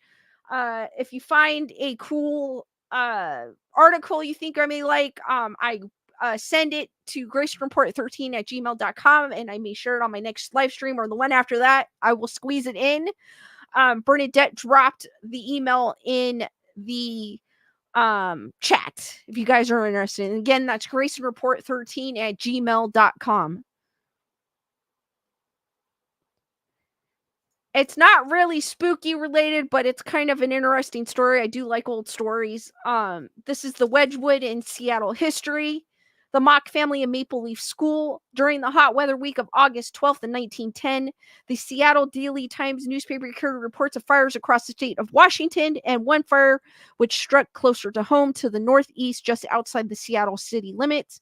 The news article reported that Lors L. Goodwin, described as living in the McLaughlin track, drove his car to downtown Seattle to request aid in fighting the fire. This is how the newspaper became aware that residents of the remote Northeast District, today's Wedgwood and Meadowbrook, had been able to beat back the flames of the night before. The August 12th, 1910 news article reported that two other fires fighting neighbors. Unfortunately, in the summertime, we are major fire danger, especially how we're going through what we're going through now in SoCal. Because of the dry weather we've been having, it doesn't help fires at all. The August 12th, 1910 news article reported that two other firefighting neighbors were C.E. Thorpe, who owned 40 acres of timbered property along 35th Avenue northeast of Northeast 80th, and William Mock at Northeast 95th and 35th Avenue Northeast. And back then in those news articles, they actually gave you the address and the coordinates. Now they don't do that so much. It was believed that a brush fire had gotten started in the Maple Leaf Valley, the route of Lake City Way northeast. The fire burned in a northeasterly direction across the logged off area, which later became the Morningside Heights Plat. The fire jumped the road northward toward Northeast 95th Street onto what is now that site of Northeast Veterinary Clinic. The Mock's house on the east side of 35th Avenue Northeast seemed threatened by as of the night of August 11th. The men were able to stop the fire there at the intersection, and the Mock house was saved. How were William Mock and his neighbors? I believe William Mock is Dusty's grandfather, right? If I'm not mistaken, Dusty. And his neighbors able to stop a brush fire without the aid of water hoses or any other firefighting equipment. On the census of 1910, William Mock recorded his occupation as a teamster, which in those days meant anyone who worked with horses to pull a wagon, a plow, excavation, or road grading equipment. It is likely that Mr. Mock plowed up the ground around the intersection to create a wide dirt fire break where there would be no dry brush to catch on fire. He may have even used his horse team in a hasty logging operation to pull down whole trees so that the moist dirt-filled roots faced the fire and created a gap against the flames. Maybe some of the firefighters today should hopefully the fires that we have today could get contained. Mr. Thorpe, the ginseng farmer, owned a horse, and he was along with nearby farm families. The Fischers and Olins may have come and helped create the fire break. The Mock family had some access to water since they lived on a ravine with a creek running through it between Northeast 96th and 97th Street. We may imagine that while men plowed up the dirt and pulled down trees, women and children were stationed along the fire line with buckets of water to douse any sparks or burning brands which might fly across the road.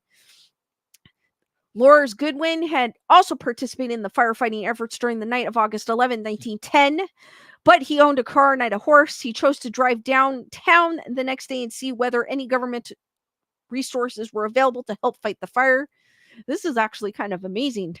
In 1910, the Wedgwood and Meadowbrook areas were outside of the Seattle city limits in unincorporated King County, and there was no fire protection. Mr. Goodwin was a person who looked for and expected that someday remote northeast Seattle would become part of the city of Seattle and would receive city services such as roads. Over the years, the Goodwin family participated in many neighborhood improvement efforts, such as organizing a subscription bus service.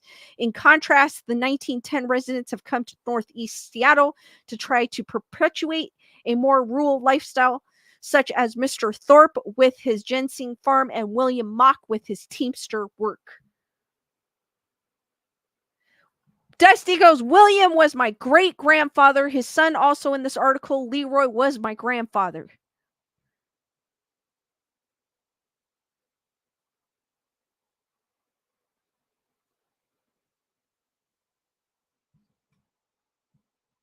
From AYP to Northeast Seattle, the story handed down through the Mock family is that William and Kate had attended the Alaska Yukon Pacific expedition in the 1909, and this is how they first got a look at properties in Northeast Seattle and considered a move.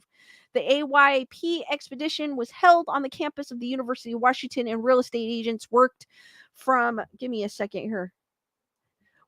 there to advertise properties in Northeast Seattle. The Mocks were taken to see a wooden ravine on Northeast 96th Street, just east of 35th Avenue, with no one else living nearby. The closest neighbors were the German immigrant families of the Goodwin family at 3249. See, they actually gave the address, like I said, because I noticed when I was reading these old articles, they'll be like, Joe Schmo at 13 Riverdale Road in Winchester. I was like, oh my gosh. I mean, obviously now they won't do that. There's too many criminals out on the loose. And Bachelor Charles Thorpe, the Mock saw that some development was occurring in Northeast Seattle, such as clearing of land for what became the Morningside Heights Plat and a road along its northern edge of access, the area from the Pacific Highway, Ravenna Avenue, 35th Avenue, and a one-lane dirt track which ended at Northeast 105th Street, where a gate across the road kept the Fishers cows from escaping. With more people coming in Northeast Seattle, there would be work for William Mock in plowing gardens, road grading, and horse excavation. Less than a year after the AYP expedition, the Mock family built a house at 9602 35th Avenue Northeast so that they were recorded as living there, where the census of 910 was taken in May. In the Seattle city, directed by 910, William Mock listed himself as a dairy driver. Perhaps he worked for the local La Villa Dairy, operated by Fisher and Blindheim families. Beside the availability of land and work, another factor which may have influenced the Mock family's move to Northeast Seattle was the availability of a school for their youngest child, Leroy, age 12, who is Dusty's grandfather. The Maple Leaf School, grades 1 through 8, had opened sometime between 1908 and 1910. For anyone that's from the Seattle area, this is kind of a little history. Local families, or Northeast Seattle area, local families had formed the Maple Leaf School District and built a 2-room building with 1 room for younger children and 1 for the older children. The building was heated by a wood stove. It is thought that the school acquired the name Maple Leaf because of a big maple tree on the site. The origin of the school name is different than that of today's Maple Leaf neighborhood in north central Seattle. At the time of their move to 9602 35th Avenue Northeast, the Mock family included 20-year-old Thomas Lowe and 15-year-old Miriam Lowe, Mrs. Mock's children from her first marriage. Thomas and Marion had been born while Kate and her first husband were living on Queen Anne Hill. Thomas and Miriam each attended school through the 8th grade and then were expected to go to work just as their parents had done at the age of 14. From Spokane to Queen Anne, Kate Windsor, the future Mrs. William Mock, had been born 5th of 7 children in Sonoma County, California, in a family which had migrated westward in search of land and opportunity. By 1880, family patriarch Jackson Windsor, age 57, brought his family to Spokane County, Washington Territory, and all the adult children filed land claims in the area. Kate and her own land claim, and perhaps the sale of the land, gave her and her husband Thomas Lowe a financial start in their married life. Instead of staying in the Spokane farm region, Thomas and Kate Lowe were attracted to Seattle after the Great Fire of June 6 of 1889, where plenty of employment was available while the city took on a frenzy of rebuilding. The Lowe's settled on Queen Anne Hill, 8th Avenue West at West Ray Street, near the southwest corner of Mount Pleasant Cemetery. 2 children were born to them in Seattle, and everything was going well until the freak accident which took Thomas Lowe's life in September of 1895. That is kind of cool.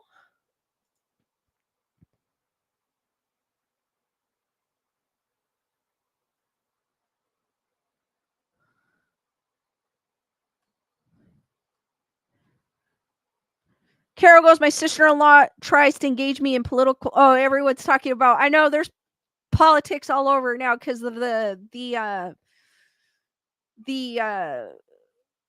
vote is coming up. I was like trying to think, what am I trying to say? Rochelle, thank you for gifting 5 memberships. Welcome, Randy, Audrey, Trash Lovin' Hobgoblin, Goblin. I'm sorry, Calamity James, Nick Davison, to the Wolfpack hearts for Rochelle and all the new Wolfpack members. Thank you, Rochelle. You are awesome.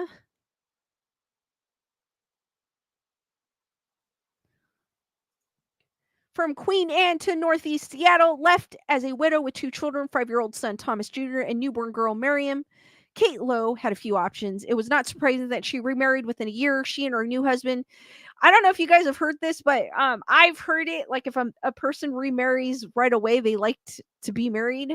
I don't know if how true that is. I just heard that from someone. If they remarry quickly, they enjoyed being married. I don't know how true that is, but I heard someone say that. She and her new husband, William Mock, had a son, Leroy, in April of 1897, and the family continued to live on Queen Anne Hill. Like Kate, William Mock had also come from a farm home of parents who had migrated westward in search of available land. He was the 6th of 7 sons of Joseph Mock, who had taken a land claim in Kansas in the 1870s. This is like the Wild West, but it's reminding me of the Wild West, but rather than stay down on the farm as several of his brothers did, William was attracted to come to Seattle after the Great Fire in 1889. It is likely that he knew Thomas Lowe, as their residential and occupational listings in the Seattle City Directory were very close. William Mock was working at wood hauling in the Queen Anne Interbay area and listed himself on the census of 1900 as a teamster. We can guess that the enormous growth of Seattle by 1909 had the Mocks feeling crowded on Queen Anne, and that they wanted to have more land and pursue a rural lifestyle. They moved away from the increasingly citified Queen Anne Hill just as the new Queen Anne High School at 215 Gaylor Street opened in September of 1909. The older children, Thomas and Marion Lowe, had not gone beyond 8th grade, and the Mocks did not expect that their youngest son, Leroy, would need to attend high school either, so the opening of the high school did not tempt them to stay nearby. Leroy Mock would have been in about 6th or 7th grade when the family moved to Northeast Seattle, and he would finish through 8th grade in the 2-room Maple Leaf School on Northeast 105th Street.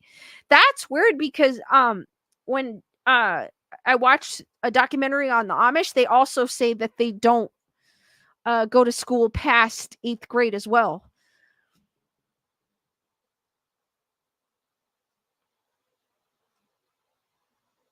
Leroy Mock marries and returns to the Maple Leaf community. After the war, Leroy Mock married, and with their first child, a girl, Leroy and his wife moved back into the neighborhood to be near Leroy's parents and rejoin the community where he felt at home. In the early 1920s, Leroy Mock juggled more than one occupation, as many people did in those days. He again worked as a teamster, using horse-drawn equipment to do horse excavation in the growing Northeast area, which was the sometimes called Morningside or the Maple Leaf School community. Leroy also took on the part-time job as janitor and bus driver for Maple Leaf School while it was still located in a wood frame building of the southeast corner of 35th Avenue. And I believe this is the house, her grandfather's house Dusty's grandfather's house.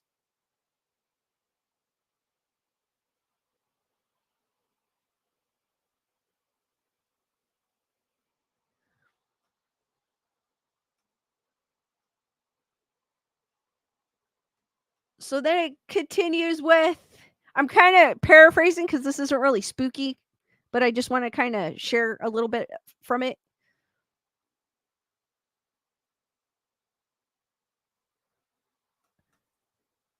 Everyone who knew Leroy Mock had told me what an inspiration he was in the encouragement for children and his activism for the Northeast Seattle community. He was a fine example of the expression, "It takes a village." The Maple Leaf School children were all his children.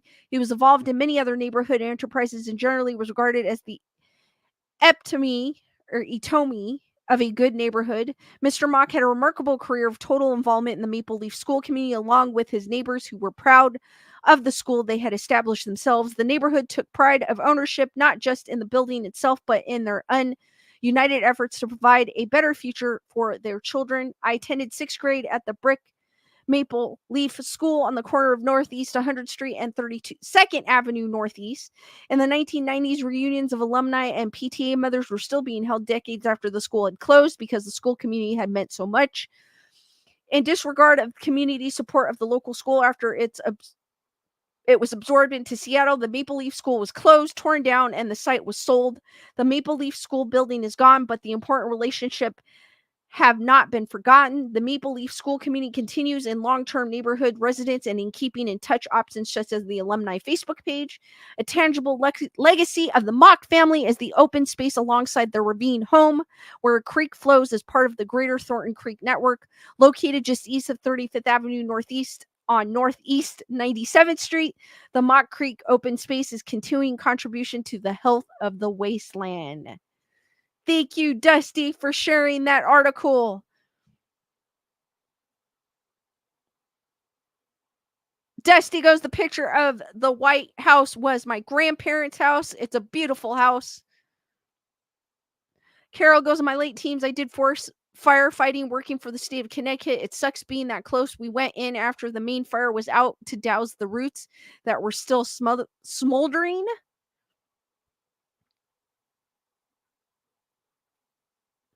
Rochelle goes, interesting. To be honest, though, I am certain the Amish are learning better skills than the U.S. public schools.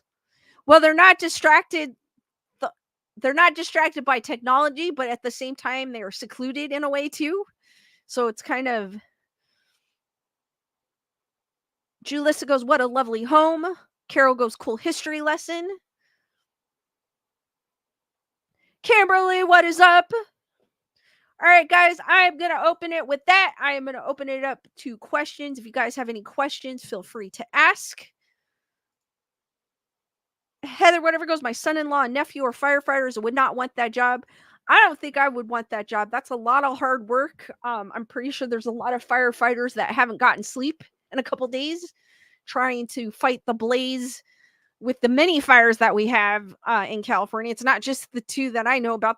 If you go on the Cal Fire site, there's fires all over California, which is sad, but it's an occurrence this time of year because of how dry we've been, and especially last week we were super hot.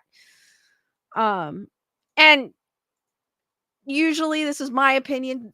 Usually it's caused by someone doing something stupid. And it's sad because a lot of people are losing their homes, their memories, their hard-earned work to get their home the way they wanted to watch it burn down for a few seconds. It's sad. It really is sad. And I hope they throw the hammer at the dude that they caught. Randy's asking, have I been to the Stanley Hotel? No, I want to go, but I haven't been yet. Rochelle goes, great stories, and I managed to accomplish quite a bit listening to this. Awesome, Rochelle. Kimberly goes, well, the Wendigo is spooky. It definitely is.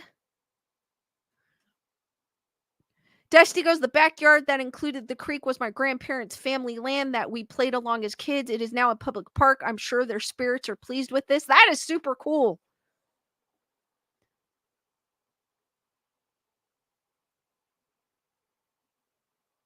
Wendigos, my field trips were on the Conrad Trail, Mohawk Trail, and Sturbridge Village, and the tall ships in Boston Wharf.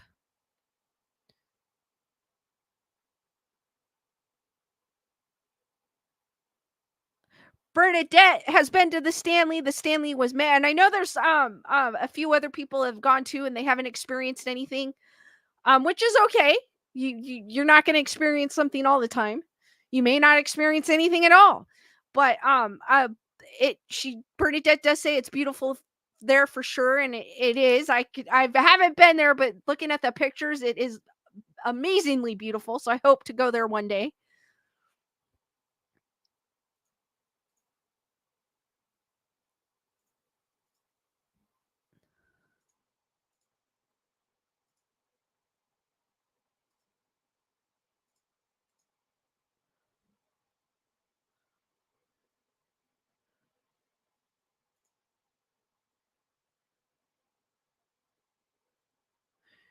Carol goes, I've been to all of those plus Mystic Village too, Wendy.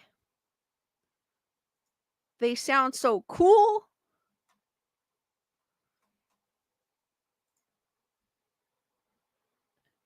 I'm pretty sure you guys have found Skeleduck, but I'll give you a few more minutes.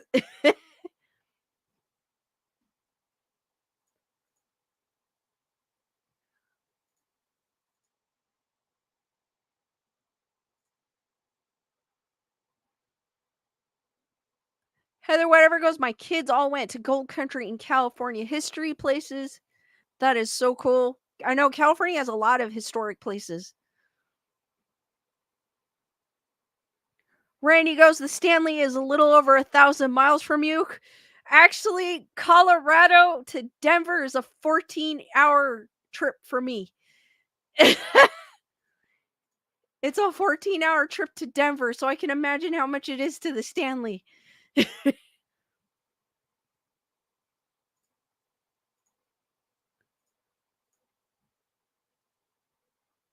That's still far, Randy.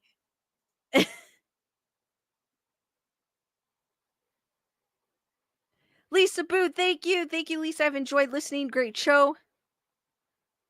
Bernadette goes, I'm thinking of doing a Denver haunt tour. We'll see. There's plenty of them starting out. I keep seeing a bunch of articles about a bunch of like haunted houses that are going to be popping up. I know there's one in Vegas that's going to be popping up as well. So check out Google. There's a lot of uh haunted tours. I know there's two out here in the LA area. Um One in Whittier and there's one in LA in the Chinatown that we have two that I know of. Okay, Brandy, 15-hour drive. That's still a lot. That's a long drive. Randy goes, drive faster. I do drive fast. Just don't tell the cops that.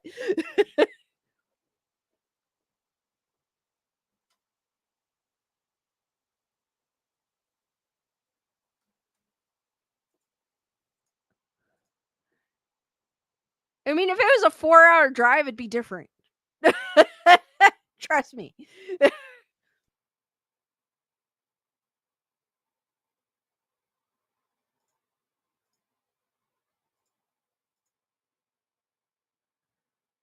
All right, guys, keep the questions going. I'm going to stay on for a few more minutes. Rochelle goes, pretty sure my apartment in downtown Denver was haunted. Too much bad happened there. And then of course they talking about haunted houses and stuff, they do have, Universal Studios and Knox Scary Farm if you're by one of those, because I know a lot of people aren't, but they do have those as well. So all the haunted attractions, etc., are starting to pop up. Bernadette goes, what about taking a train here? I never had looked into that. I've only seen the train rides going from here to like Seattle, along the coast, but I've never seen, and those are still kind of expensive. The one going from here to I feel like those are more expensive than taking your car. I don't know why, but I never looked into that. Carol goes, "We did that too, but in my hometown of Portland." But just make sure when you book these tours, make sure you're booking them from the actual people, not from a third party, because a woman got ghosted. She went through a third party and no one showed up. Or I think eventually someone did and they were cool about it, but she almost didn't get her money's worth. Dusty goes, "Thanks for sharing my family history. Feeling very happy about the Seattle Historical Society sharing this also." That's super cool, Dusty. To have a history like that. That's so awesome.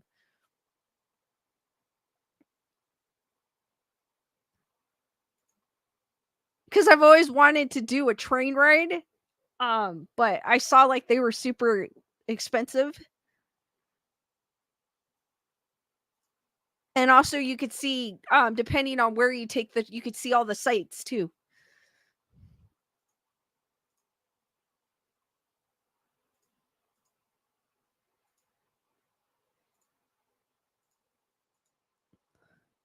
And it's cool that cuz a lot of times it's hard for us to find history about our family. So it's kind of cool that they posted an article about your family history. That's super cool.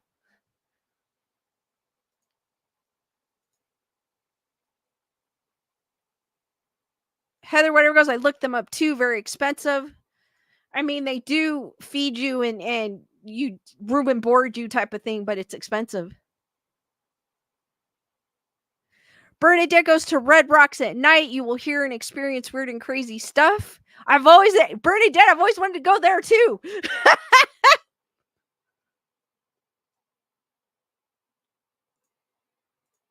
One of these days, it's gonna happen.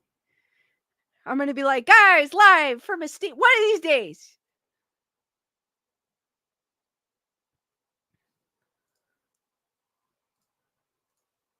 might take me a little longer, but one of these days.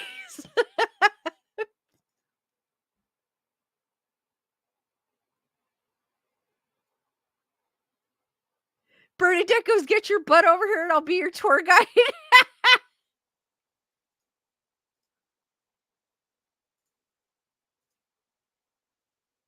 All right, guys, real quick. I already know most of you have found the pinche duck, but Skeleduck, he is right there. He is spying on us.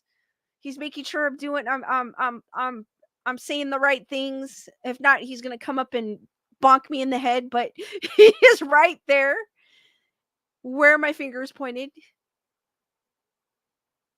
Right there.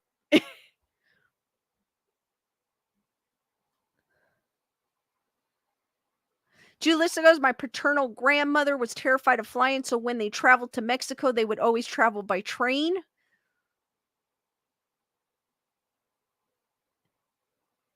It's not the waiting part, Randy. It's the financial part of it.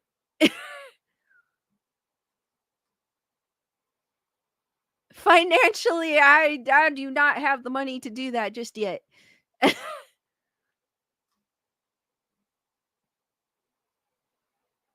Thank you, Joanne.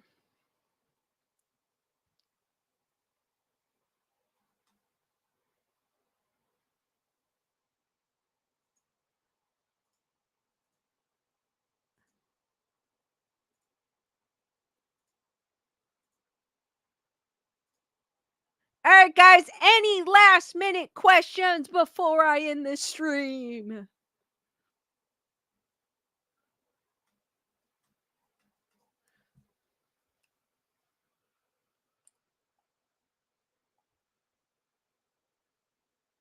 Sure, I don't forget anybody.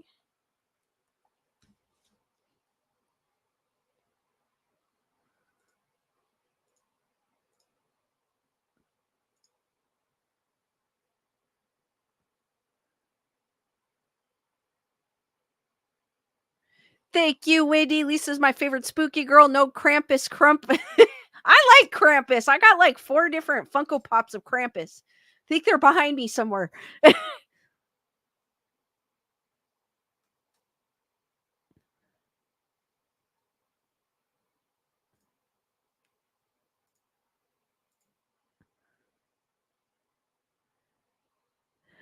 All right, guys, I am going to end the stream here. Thank you for joining me on this edition of Grace Report, where we spoke about the Wendigo, Alice Cooper's daughter's friend having with a ghost.